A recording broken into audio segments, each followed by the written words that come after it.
RCR presenta Aquí se habla libertad con Pedro Uruchurtu.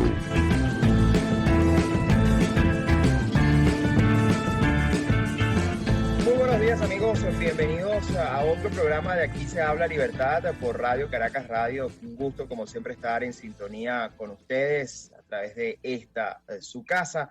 En la dirección general de la estación Jaime Nestares, en la gerencia de producción Willy Zarcaya, en la producción Catherine Manzano y Justo Navarro, en los controles José Gregorio González y quien les saluda en la conducción como todos los jueves, Pedro Uruchurtu. Recuerden además que pueden estar en sintonía con nosotros a través de los múltiples canales que les ofrece Radio Caracas Radio, en Periscope, en Twitter, @RCR750. También pueden hacerlo a través de nuestro canal de YouTube, donde pues encuentran toda nuestra programación en vivo y también en diferido a través del canal RCR750 y también a través de nuestra página web www.rcr750.com, la radio que se ve.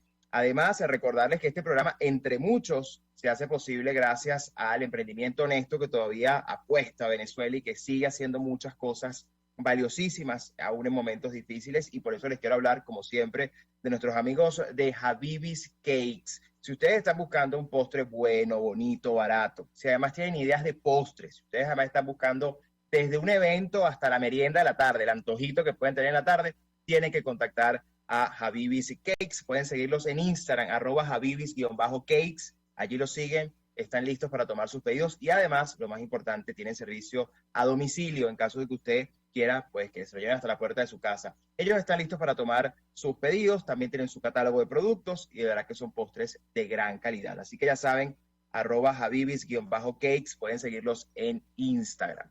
Y bien, hoy tenemos un programa muy especial y en esta primera parte queremos tocar un tema muy sensible, un tema del cual hemos además venido escuchando mucho en los últimos días por una decisión ya para muchos catalogada como arbitraria, como muy peligrosa, como es el cambio de los símbolos de Caracas, aprobado recientemente por el Consejo Municipal del municipio Libertador. Y este es un tema muy sensible porque no solo hay un cambio en los símbolos de una manera abrupta, sino que pareciera que los símbolos que se han escogido para sustituir los que ya existían no tienen nada que ver con la historia de la ciudad, no tienen nada que ver con digamos, el conocimiento de la identidad colectiva que nos representa como caraqueños. Y bueno, y para eso tengo una invitada muy especial con la cual tenía muchas ganas de conversar sobre este tema, y es Carole Leal Curiel, antropóloga, historiadora, politóloga y además directora de la Academia Nacional de la Historia de Venezuela. Y quiero conversar con ella y le doy la bienvenida porque además, como ustedes saben, y lo hemos difundido muchísimo, esta semana la Academia Nacional de la Historia difundió un comunicado muy importante fijando posición sobre este tema. Y por eso, bueno, queremos hablar con ella, pero también, además del contenido del comunicado, ¿qué significa esto realmente para los caraqueños y para Venezuela en un momento tan complicado y tan álgido como este? Bienvenida, profesora, gracias por acompañarnos. Muy buenos días, Pedro, y muy buenos días a toda tu audiencia. Ya veo que tu apellido es absolutamente basta. Así es, así es.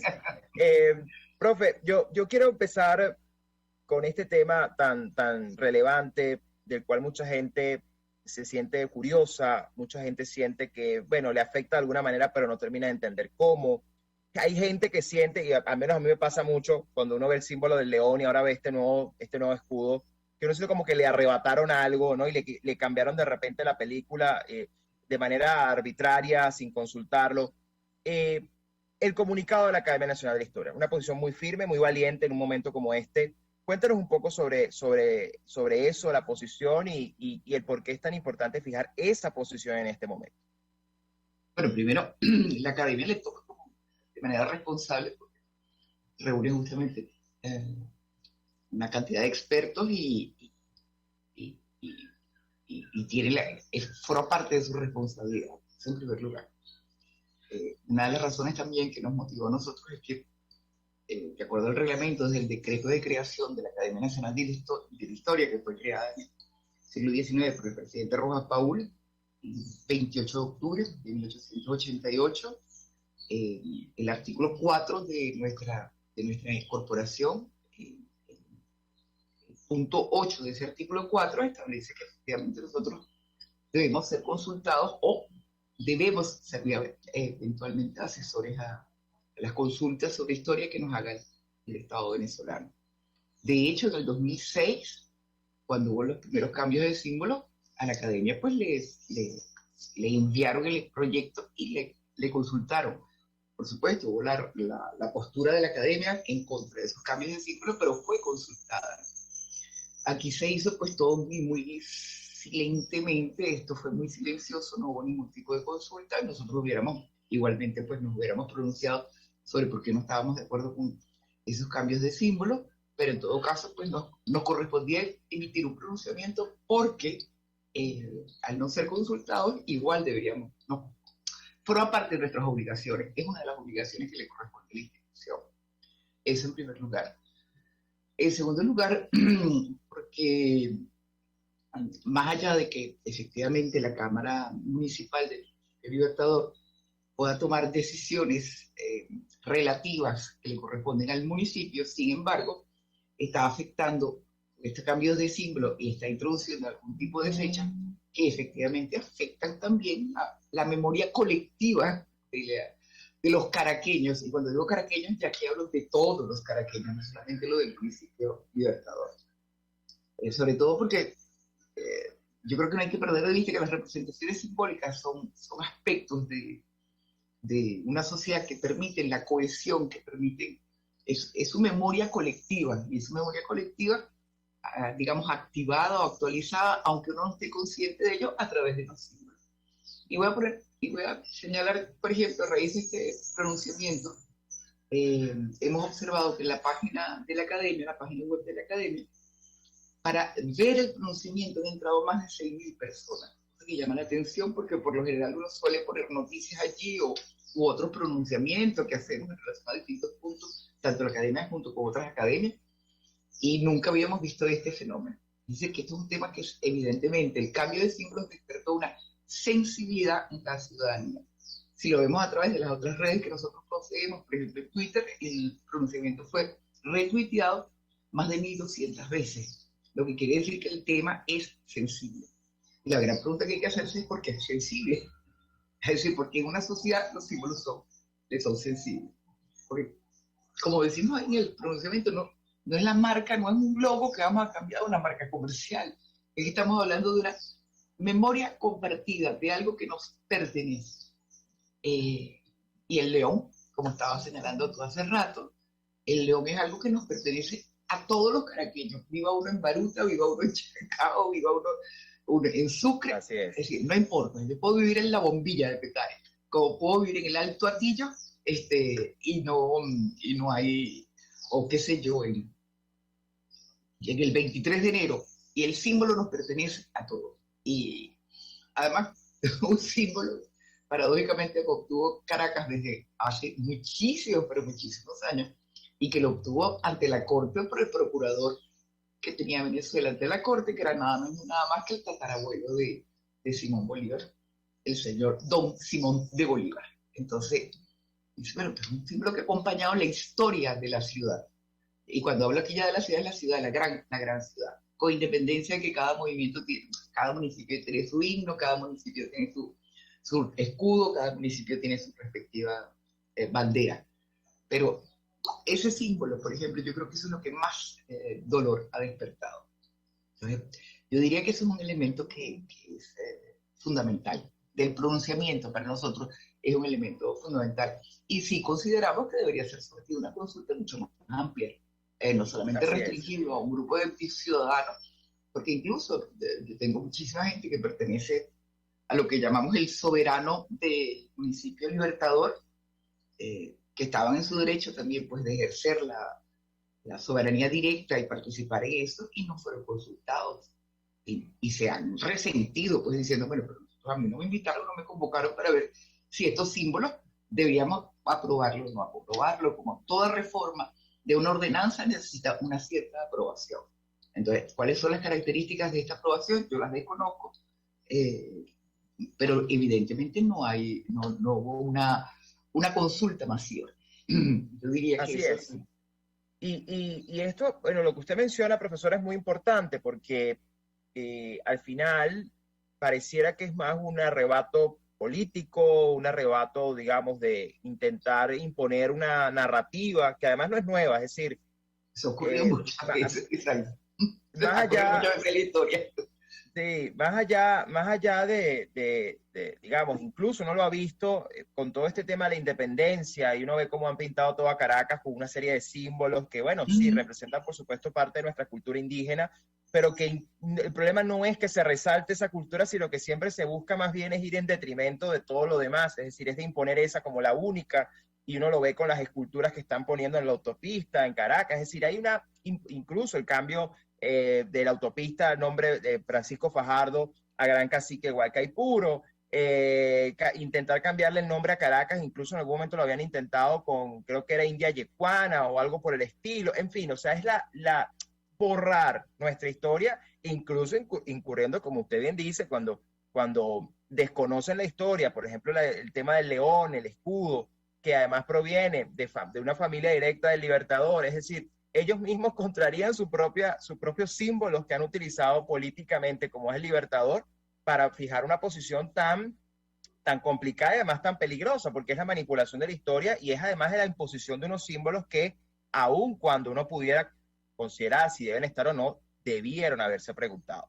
Entonces, claro. Ahí yo quiero conectar con un tema que yo creo que además, que es el uso precisamente, el cambio de la historia, de la narrativa. Es decir, aquí hemos visto desde el año 2006 en adelante, esta imposición, bueno, cambio de símbolo, agregamos una estrella, le cambiamos, el himno no lo tocaron en su momento, pero hubo la intención, el escudo, cambiar el caballo, en fin, todo esto. Claro, al final, lejos de estos símbolos representar la cohesión de la sociedad como debe ser, en una identidad colectiva, como que mencionaba usted, han sido utilizados más bien para dividir. Entonces uno ve cómo hay gente que se identifica con la bandera de 7 estrellas, que dice esa es la mía, y esta gente dice no, la nuestra es la de 8.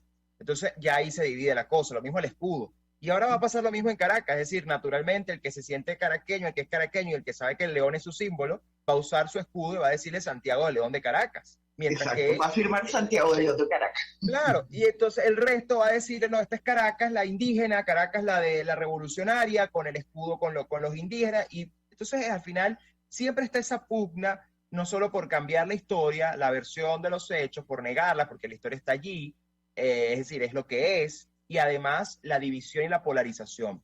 En ese sentido, ¿cómo se puede revertir eso en una sociedad que está digamos, tan sometida a este tema? Y además, y lo conecto con el último punto del comunicado, por cierto, que es muy interesante, donde dice, estos cambios abruptos sin consulta están condenados a no perdurar en el tiempo, porque son más bien símbolos de un momento político y no de una representación colectiva.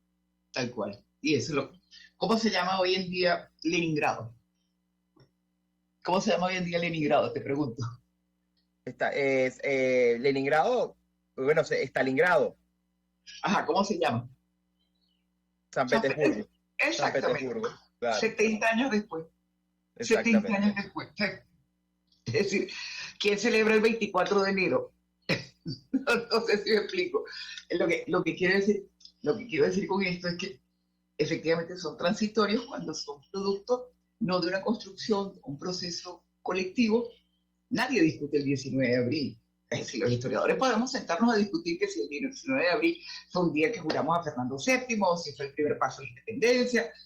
Es un tema de historiadores, pero ¿quién se va a meter con el 19 de abril? Se sigue celebrando como fiesta nacional desde 1834 en adelante. ¿Quién se mete con el 5 de julio? Nadie. Es decir, si se firmó o no se firmó el acta, que si fue la sociedad patriótica la que presionó. No, eso es un tema de historiadores, es decir, pero digamos de discusiones de historiadores, para actualizar algunas visiones, algunas interpretaciones. Pero si tú te pones a ver, esas son fechas que no se discuten, no, para nada. Se han conservado. Y es más, de hecho, este escudo nuevo que acaban de inventar conserva el 19 y el 5, pues exactamente, ese no lo han tocado. Lo que quiero decir entonces es que cada vez que se ha tratado de imponer fecha y que duran el tiempo que duran los gobiernos, los mandatarios de turno, luego desaparecen, porque no son productos. Incluso allí pudiéramos agregarle a eso que usted menciona, en el caso del Día de la Bandera, para muchos sigue siendo el 12 de marzo, el Día de la Bandera, aun cuando, sí. cuando el cambio oficial de la bandera fue en agosto del 2006, 2007, y se Sí. intentó que fuera el nuevo día de la bandera. La gente recuerda el 12 de marzo como el día de su bandera. Tal cual, pero tal cual, tal cual, tal cual. Y bueno, ¿y cómo se llama el Ávila? Ávila. Yo no conozco a nadie que me haya dicho, mira, vamos a ir un momentito a subir el Guaraíra Repano. Sí. La gente dice, vamos a subir el Ávila, vamos a irnos, vamos al Hotel Humboldt. Es decir, vamos al Hotel Humboldt significa Hotel Humboldt dentro del Ávila. Digamos que es ese bien natural que tenemos nosotros aquí los caraqueños. Entonces, yo digo que no, que son cosas eso es transitorio, pero evidentemente toca sensibilidades, contribuye a las divisiones de la sociedad y un símbolo que contribuye a las divisiones de la sociedad, pues yo creo que difícilmente va a perdurar en el tiempo. Aunque dure esto mucho rato, no sé si, por eso utiliza el ejemplo de San Petersburgo. 70 años después volvió a recibir su nombre. Eso es lo que puede ocurrir con todos estos cambios abruptos que ha introducido el gobierno y no para bien, y sobre todo para tratar de imponer, es decir, me guste o no me guste, Venezuela, o Caracas en este caso, bueno, fue fundado por Diego de Lozada. A que no me gusta, eso es otra cosa, porque le tengo rechazo a lo hispánico, porque quiero resaltar lo indígena, pero la realidad es esa, es decir, yo no puedo borrar esa historia. Sí, no puedes mentir. Lo correcto en este caso no es mentir, ni cambiar la No historia. voy a mentir, no la voy a cambiar. Exacto, Entonces, exacto. que ponga un Guaycaipuro metálico ahí en medio de la autopista y el indígena que pone, que no sabemos si es Guaycaipuro, en el escudo, con la bandera con un cintillo tricolor, cuando en ese momento ni siquiera existía, en el momento de existencia de ese día, no existía esa banderita tricolor. Digo, o las cadenas rotas, sí, o sea, hay una cantidad de símbolos muy raros que no tienen nada que ver con la historia oficial, con lo que se conoce como la historia, es decir, es una narrativa impuesta. Es una narrativa impuesta para negar una narrativa, pero que es absurdo, porque es que eso existió, nos guste o no nos guste, eso existió. Entonces, yo no lo puedo negar. Ahora, ¿qué puede hacer uno desde el punto de vista de educación? Uno se puede decir, bueno, vamos a revisar tales procesos históricos. ¿Qué es lo que hacemos en parte todo lo que trabajamos en el área, en el campo de la historia? Sea más historia política, historia conceptual, historia intelectual. Pero ¿qué es lo que hace uno? Uno trata de revisar momentos del pasado para ver qué cosas nuevas puede aportar en relación a eso. Y eso lo introduce como un proceso educativo. Pero eso es el proceso, pero no impositivo, porque el proceso educativo es invitar a la gente justamente a reflexionar, no a imponer una nueva mirada que busca negar la anterior, pero sin argumento, que es el otro drama, ¿no? Que no hay una argumentación, sino que hay una ideologización, en el sentido de que, como viene de atrás, todo lo de atrás es oprobioso, todo ese pasado hay que negarlo, todo ese pasado hay que borrarlo. Pero aunque se trate de borrar, no, con una gomita, no se puede borrar. Ese es el elemento, yo creo que más... porque sobre todo hay gente, hay historiadores que saben lo que uno está diciendo y que saben lo que se está haciendo. Entonces yo diría y eso, el elemento simbólico me parece que es el que toca mayores sensibilidades. Es más, voy a poner incluso un ejemplo, un chiste gafo que yo hago cada vez que voy al automercado. Cuando uno está ya registrado en un automercado y le piden la cédula, le preguntan, ay, usted es Carol Leal, o tú eres Carol Leal. Le digo, sí, hasta no aviso hasta que el gobierno me cambie el nombre. Entonces las muchachas suelen ser cajeras, se ríen. Ay, usted se debería quitar el nombre. Yo no, pero la realidad es que podría ocurrir que también nos cambien el nombre. Es decir, el chiste que ya les parece también muy normal y lo entienden, es decir, la naturalización de este chiste, que lo hago mucho, muy mal chiste, en los automercados, está directamente relacionado con el hecho de que la gente ha visto que aquí se ha impuesto una dinámica desde los años, pues desde que empezó prácticamente el siglo XXI, una dinámica de cambio de todo. Y eso, profe, la atajo ahí porque esto es muy importante, porque pareciera que esto, lo primero que busca, por supuesto, es ir contra la moral, ¿no?, de la gente. O sea, es hacerla sentir que no pertenecen a nada. Es irles quitando... Que su única posibilidad de pertenencia es sumarse a, Oh, Exacto, cuidado. y pasa también, o sea, por ejemplo, pasa con los casi 7 millones que se han ido, a los cuales se les ha negado su pasaporte, su cédula, es decir, eso que les dice que son venezolanos y están en otro lugar donde tampoco les han dado papeles o donde están luchando por tener algo que les permita tener asentamiento jurídico en otro país, Ujú, tampoco lo ujú, tienen.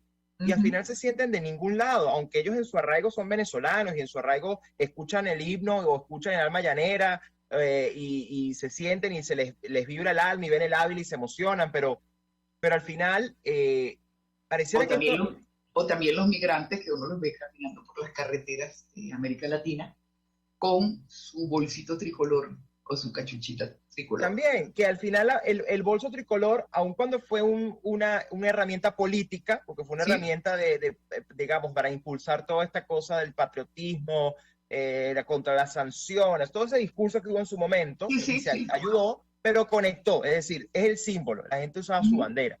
ujú. Eh, Al final, lo que pareciera es que hay una intención de hacerle sentir a mucha gente que solo puede pertenecer si aceptan esto y si no, no pertenecen a nada más.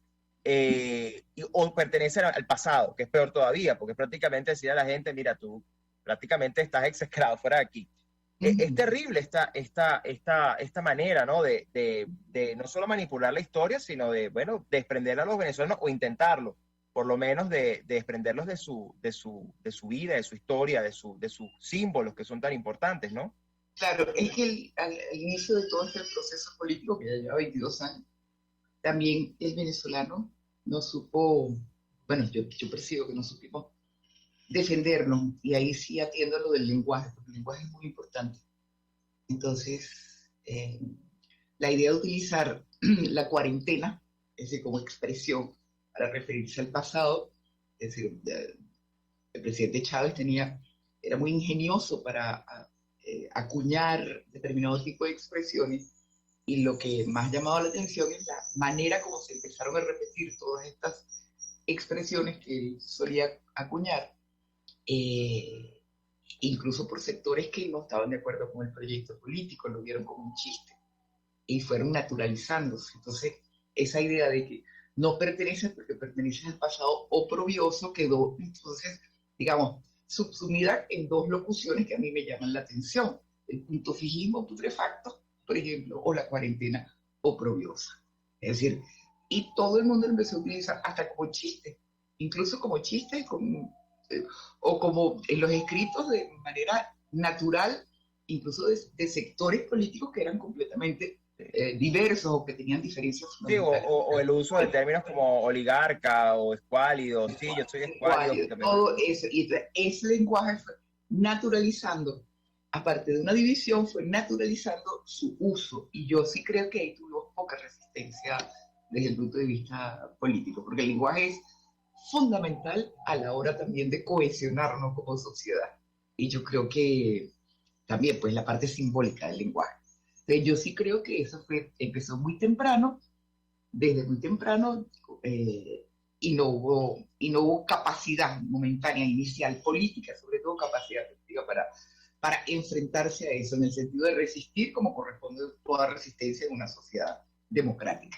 Entonces, yo diría que ese es un elemento que hay que tener en cuenta. Claro, Así es. que cuando voltearon el caballo, sí, está bien, la gente se molestó, pero ya nos habíamos acostumbrado, o ya la sociedad empezaron a acostumbrarse a ver que iban a producirse determinado tipo de cambio. Y lo que dicen, que yo creo que también tiene que ser muy cierto: o te sumas a este conjunto simbólico y no simbólico, o no perteneces, o dejas de pertenecer. Entonces, y eso puede ser muy grave. Es así, profe. Bueno, profe, ya nos quedan pocos minutos, pero yo no quisiera despedir esta maravillosa conversación tan ilustrativa y creo que tan necesaria. Lo decía usted, la gente ingresando a consultar el comunicado al sitio web de la academia, retuiteándolo, es decir, esto conectó, si la gente se sintió afectada y además estaba buscando algo que le dijera qué pasó y si eso estaba bien o mal, porque no Claro. entienden, eso que le presentaron como símbolo no conecta con uno, entonces bueno, ¿qué dicen los expertos, ¿no? Y eso dice mucho también de la avidez de la gente por buscar información y opiniones calificadas en un momento en el que aquí todo el mundo opina, todo el mundo quiere decir algo, todo el mundo se cree experto y además todo el mundo quiere imponer su verdad y peor aún quienes están haciendo estos cambios, ¿no? Y eso es tan importante siempre ir a las fuentes y a quienes han estudiado la historia. Pero yo no quiero despedir la conversación sin una última reflexión sobre cómo revertimos esto, ¿no? A ver, es educación, sí, es obviamente replantearnos, bueno, cómo se ha estudiado la historia en estos últimos 23 años y quizás un poco más allá, cómo se va a escribir esto, ¿no? Cómo se va a escribir esta historia, los desafíos que hay, ¿no? Y no solo hablo de los desafíos a nivel de los decisores políticos, que obviamente tendrán un rol fundamental allí, sino de la propia sociedad, ¿no? ¿Cómo se cura una sociedad tan expuesta a tanta herida de desarraigo, tanta herida de desconexión con sus símbolos, con su historia, con lo que le han enseñado por tanto tiempo? Quizás es una pregunta muy compleja para responderla rápido, pero ¿por dónde comenzamos, por lo menos, ¿no? En este proceso, una vez este país vuelva a ser democrático? Si entendí bien tu pregunta, estás interrogando acerca de cómo se cura una sociedad dividida durante todos estos tiempos. Sí, con la manipulación de la historia y los símbolos. Por la manipulación de la historia y otras manipulaciones. Yo diría que muchas han salido pues de guerras y han logrado curarse, ¿no? Eso significa tiempo, evidentemente. Revisión, en este caso puede ser de la historia o de lo que pasó o de lo que condujo a las diferencias fundamentales que llevaron a la partición de una sociedad, que puede ser incluso una guerra interna. Y evidentemente capacidad de perdón, no hay otra. Es decir, incluso estoy pensando en Sudáfrica, es decir, la capacidad de perdón fue fundamental. ¿Cómo se cura una sociedad? Yo diría, pues, partida. Eso, es tiempo, revisión, qué pasó, por qué pasó. Y ahí sí que la historia juega un papel fundamental en la revisión de qué pasó y por qué pasó. Y lo tercero que diría como elemento es el perdón. Y el perdón es fundamental. Si no hay perdón, no hay... Claro. Si no hay perdón, no hay posibilidades de reconciliación. Creo yo. No sé. No, y también la idea esa idea del perdón que va necesariamente conectada a la idea de la justicia, ¿no? Y que tiene o sea, que la impunidad no sea un elemento que promueva otra manera de dividirnos aún más, ¿no? Y eso es uno de los grandes retos. Y por eso es que ahí la historia es tan importante, y por eso los hechos reales son tan importantes, más allá de las narrativas y de los sentimientos, ¿no? Porque los hechos son lo que son. Y bien lo decía usted, ¿no? Y la historia está allí. Quien fundó Caracas fue quien la fundó, nos guste o no. Y nadie puede cambiar eso. Ahora, que no nos guste es otra cosa, pero eso no significa que haya que negarlo ni mentir. Y yo creo que esa es la gran lección, ¿no? Hablar siempre con la verdad y contar las cosas como son. Exacto, y que no nos vendan solamente a vender la idea de la leyenda negra. Exactamente. La gran leyenda negra, que bueno, ese tema da para muchísimo más, que seguro en algún otro momento podremos conversar, porque bueno, la leyenda negra además como tema, a la medida que uno se va metiendo y va descubriendo cosas, es fascinante saber incluso en qué tantas cosas nos han mentido, en qué tantas no. Pero bueno, es parte de las narrativas, ¿no? La guerra de las narrativas a las que hemos expuesto. Tanto la negra como la dorada. Ambas muy mentirosas. Así es. Ambas tienen elementos, así es, de manipulación, y bueno, eso es parte también. Por eso es tan importante la labor que ustedes hacen, como expertos, como historiadores, como académicos, que, bueno, buscan es precisamente que sea la verdad la que se muestre, y que cada quien se haga su juicio, pero con la verdad. Eso es lo más importante, y de cómo pasaron las cosas. Así que, profe, gracias por acompañarnos. Gracias a ti, Pedro, de verdad que sí. Vale. Ha sido un gusto y bueno, a seguir dando esa lucha por eso, por nuestra historia de verdad, no la que nos quieren cambiar y contar de otra manera. Bueno, de lo que ocurrió. Así es. La manera como yo lo interpreto puede llevar a distintas verdades. Así la manera como uno lo interpreta, ¿no? Es así. Así bien, amigos, conversamos con la profesora Carola Leal Curiel, antropóloga, politóloga, historiadora y directora de la Academia Nacional de la Historia. Con esto vamos a una pausa y ya regresamos con más de Aquí se habla libertad. Chao. usted escucha. Aquí se habla libertad. Con Pedro Urruchurtu. Síguenos en Twitter en @RCR750. La radio que se ve.